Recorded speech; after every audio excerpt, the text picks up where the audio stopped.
Hi folks, Leon Faulkner, Senior Coach at the Northern Beaches Golf Academy. Thanks for watching. Have another lesson example here for you today. A very fine example of how allowing change and stepping out of your comfort zone can really help you improve your golf swing and then ultimately your game. Let's take a look at this particular student of mine and look at the errors that he was making in terms of his backswing first, and we'll see as he's taking the club back fractionally on the outside there of that swing plane, but then the hands working very much in too much of an up motion, up. Left arm is now quite upright relative to the line of his shoulders, club head quite laid off, left wrist quite flat there at the top of the swing, so hasn't really completed the turn that we need. Quite a fair bit of angle there from the hip through here, and then starting that downswing even more, creating that angle and really sort of falling into it, dropping that left shoulder down, and now that club's coming down very steep. So he's hitting the ground a lot first, and his ball flight was left to right all the time, sort of slices, and obviously a lot worse with the longer clubs. Coming up through into the follow through position, you'll see there that shaft angle's very upright. That should ideally be a lot more parallel with the swing plane itself, more out towards there. So very high there, so quite high going back, and then down steep, and then high again coming up into the follow through position.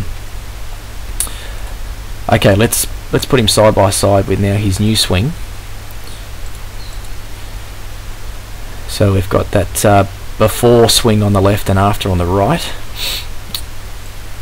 So after some rehearsing, the main thought is feeling that straight away the hands and the club work around, not up, because he was too much up in the previous swing. So on the right hand side now you can see his club head staying a lot closer to the plane, hands are working a bit more around, but from this point here up into the backswing it was continuing that same feeling of around, feeling flatter, and we can see the difference there between the before and after.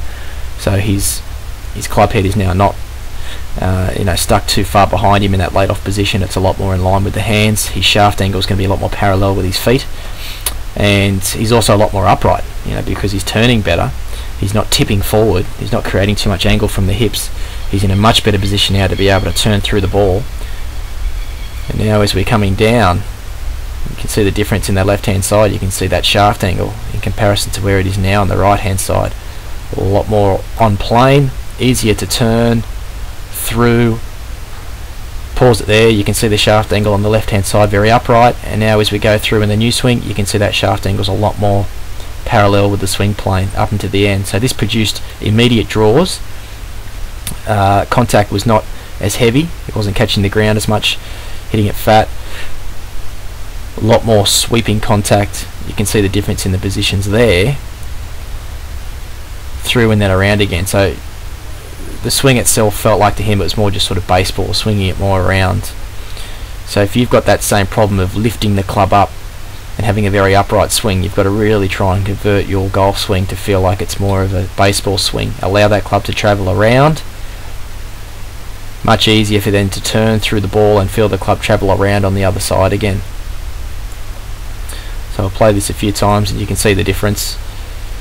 But as I said, a lot better contact straight away. I mean, this was a half an hour lesson and you can see that the changes are enormous, because he was allowing that change to happen and he wasn't afraid of what could happen, wasn't afraid of how it felt, he just let it happen, and then you can build the trust once you see the results. Thanks for watching.